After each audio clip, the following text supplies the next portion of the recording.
You have no right! This was my father's house! Yes. Felicity! Mr. BC, you handled all of father's affairs. Show them the accounts. He had no outstanding debts. How I wish that were true. But this gentleman has several notes bearing your father's signature. God rest him. He said there was money put away. A dowry. He promised that I'd always be taken care of. Quite ruined, 18 and destitute, cast from her own home. What's left for her? Governess work, if she's lucky. Or she'll take to the streets and become a fallen woman.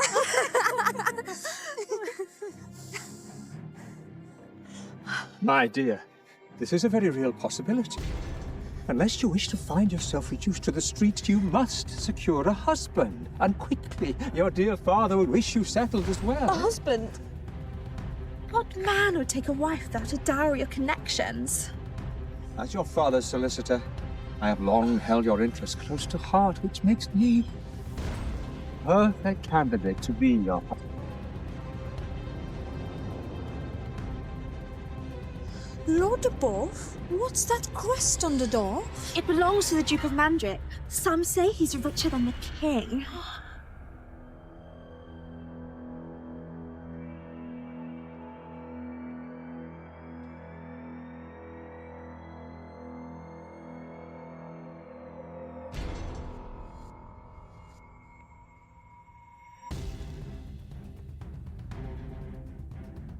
Heaven help me, what handsome man! Imagine getting his attention. A girl would be set for life.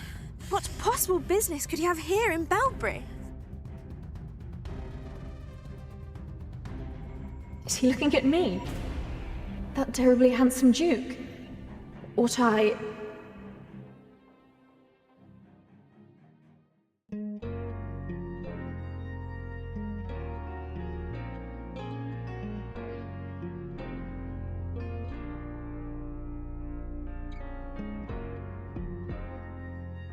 Clearly, just a bumbling country girl.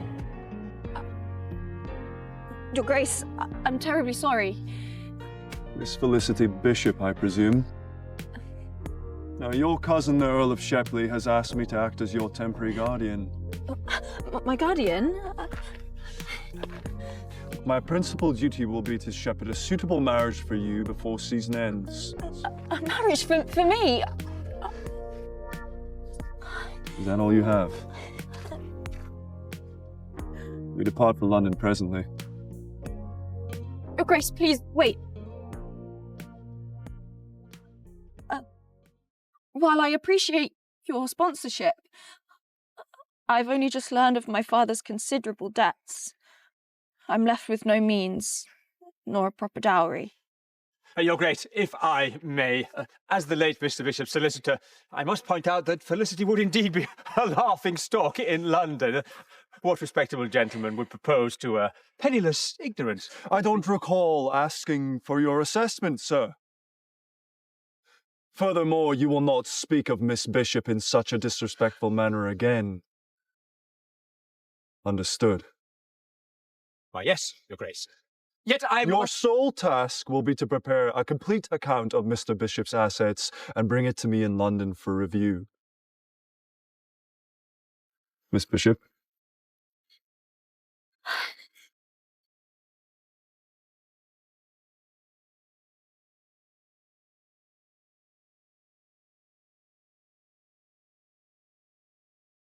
Her cousins were truthful about her beauty, less so about her lack of refinement.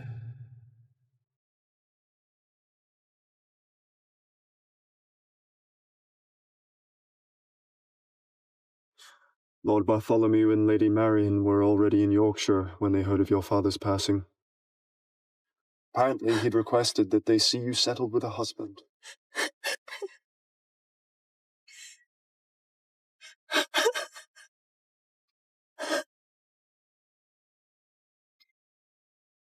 Thank you. You have my condolences, Miss Bishop, but the season waits for no one. Grief is a luxury you cannot afford if you hope to secure a match. I don't understand. Marriage is about affection. Surely if someone loves me... Love. Affection.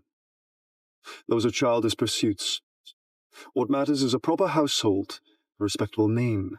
Sentiment is merely decorative. I must disagree. My parents loved each other. How fortunate for them. You, however, will follow my instructions and be married by season's end.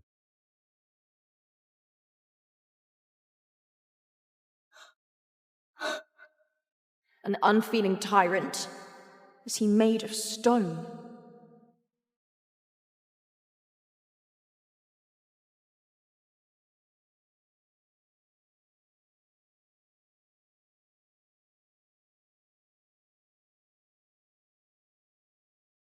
Your Grace, you must be Miss Bishop. My aunt, Lady Greta, will oversee your preparation for the season. She will tutor and chaperone you as needed. Don't worry, we'll tackle it together. But first, you must be hungry.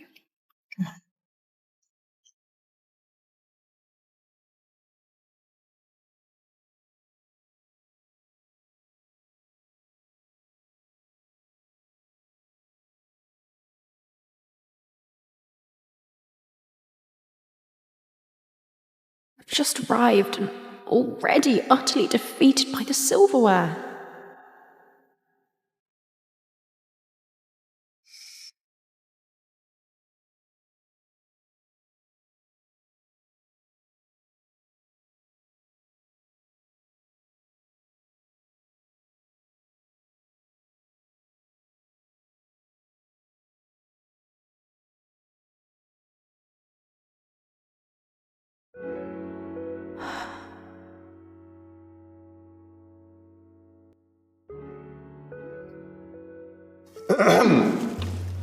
Miss Bishop, one does not clean one fingers thus.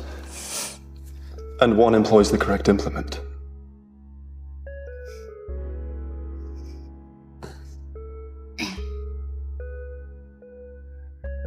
Of course, because one's very fate hangs on which fork one uses.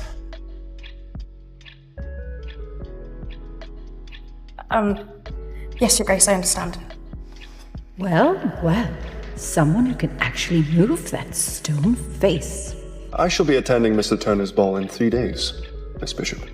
Ah, I see. A proper young lady would remark how agreeable it will be to see me there. I was invited. Oh. Well, I shall be sure not to embarrass you with any errant forks. Clumsy, yes. But she has a sharp tongue on her. Lady Greta, it appears that Miss Bishop will need to devote herself to the next 3 days of learning how to conduct herself in polite society. Of course, I shall see to it.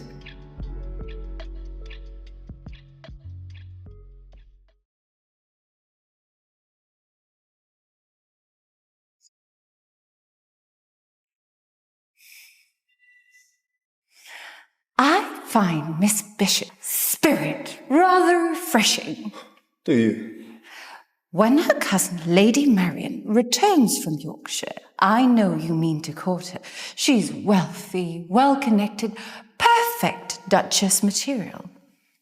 But perhaps you ought to consider someone that keeps you on your toes. Someone like Miss Bishop. Perhaps you ought to consider someone that keeps you on your toes. Someone like Miss Bishop. I assure you, Aunt Greta, that's the last thing I need. We'll see, nephew, we'll see. Take your saucer and bring it up to your body. Take a hold of the handle with 3 fingers and take just a small sip.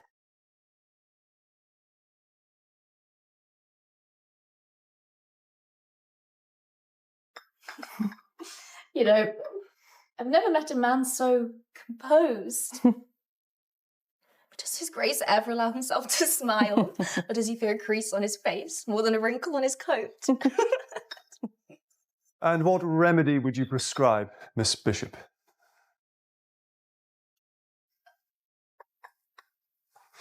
It appears impropriety is contagious. Shall we begin your lessons, Aunt Greta? Certainly, Your Grace. Come, my dear.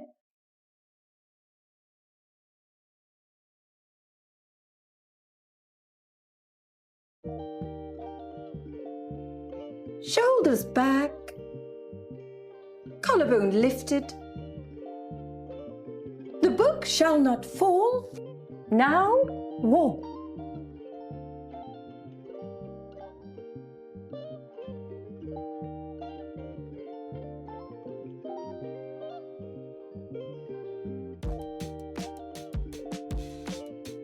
Hands at your sides, Miss Bishop.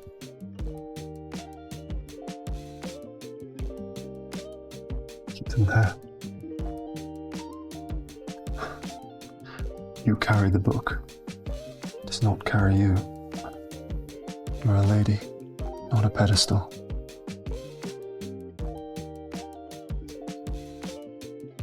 Give me your hand.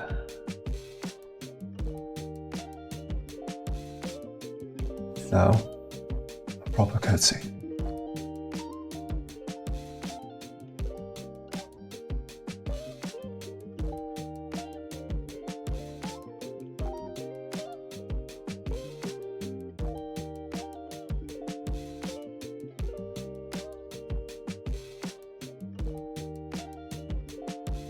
My.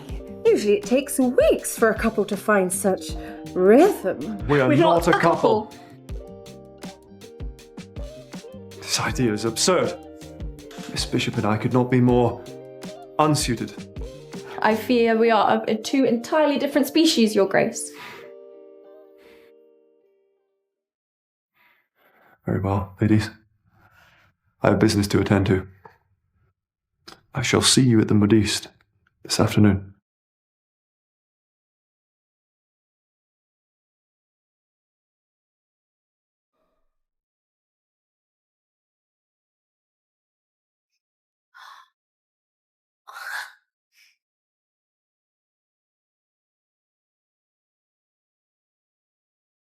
Oh, such quality.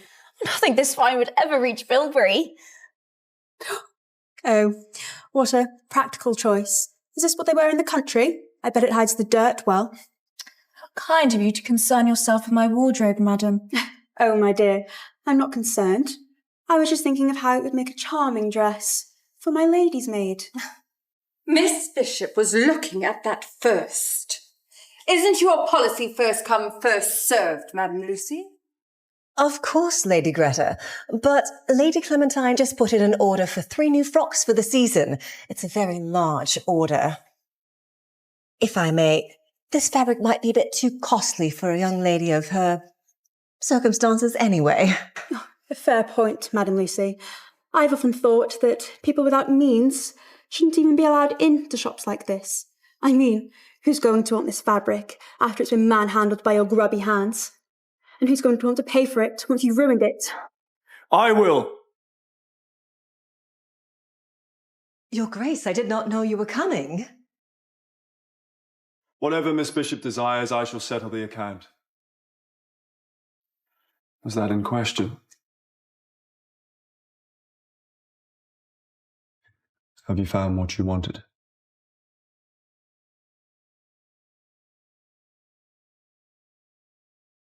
My ward, Miss Bishop, needs a full wardrobe in 3 days. Use your finest fabric, anything she desires, and send me the bill. I trust you understand the urgency of the commission. Of course. My lady, forgive me. I just remembered the silk was set aside for a very important order.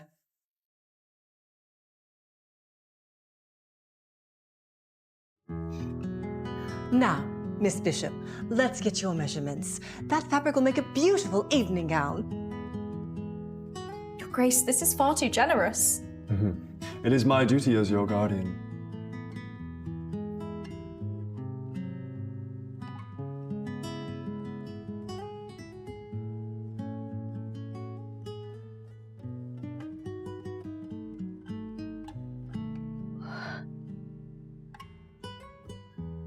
Your hands betray your nerves, my dear. The ball is tonight, and I feel woefully unready. It's only chatting, my dear. Your charms will naturally draw the gentleman in. Shall it? I sure hope it do not drive them away. My tongue could be dreadfully unguarding. Words may fail, but there are other ways to hold a gentleman's interest.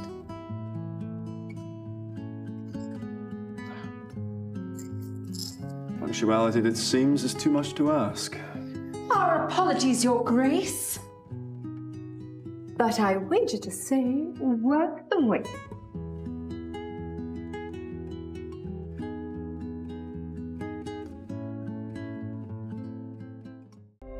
No te lo pierdas. Haz clic para descargar Dramabox y ver la historia completa.